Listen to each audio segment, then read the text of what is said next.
Ayan guys, hindi pa ako tapos dito at hinuhold ko muna ito dahil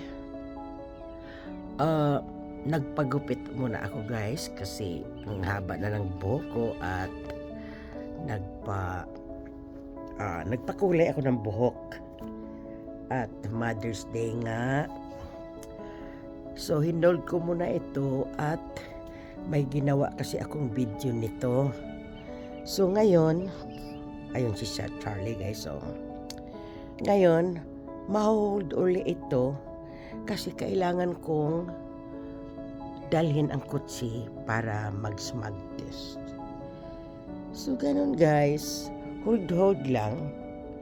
Ito talagang pagwa-whitey guys, minsan ano siya, sa gabal, no? Pero nakakatuwa guys kasi para naman ito siyang para to siyang mga memories natin, di ba? So ngayon tumawag ako sa friend ko na kung gusto niya ng kalamansi at baka mamaya pupunta. Ayan ang kalat dito guys. Nailabas na nga yung yung isang malaking trash bin at grabe ang kalat ko dito. At meron pa rin akong kailangang putulin kasi yan guys, yan pinutol ko na siya guys. At baka putulin ko rin ito, kunti lang ilagay ko dyan ganyan para siguro hindi na siya tutubo. At ayan na nga, pati yung aking kalamansi, grapes, namunga na guys, yan. Ayan, marami na siyang bunga. Ewan ko kung makita nyo. At dito aayusin ko pa ito. Itong aking angel trumpet guys,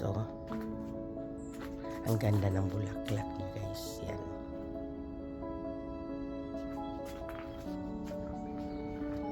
At siya nga pala, may ikwento ako sa inyo. Meron ako ditong citronella or citronilla. Ito siya guys. Nasa paso pa yan. Minsan naghalimuyak ang bango niyan dito. Ang bango-bango ka mo guys. May time siya na talagang ang buong lugar ko dito, grabe ang bango. So ngayon guys, agahan ko ang pagpunta sa car shop or talyer ba tawag niyan. I-hold ko na naman ito at para matapos ko yung inumpisahan ko nitong video. Okay guys, thank you for watching.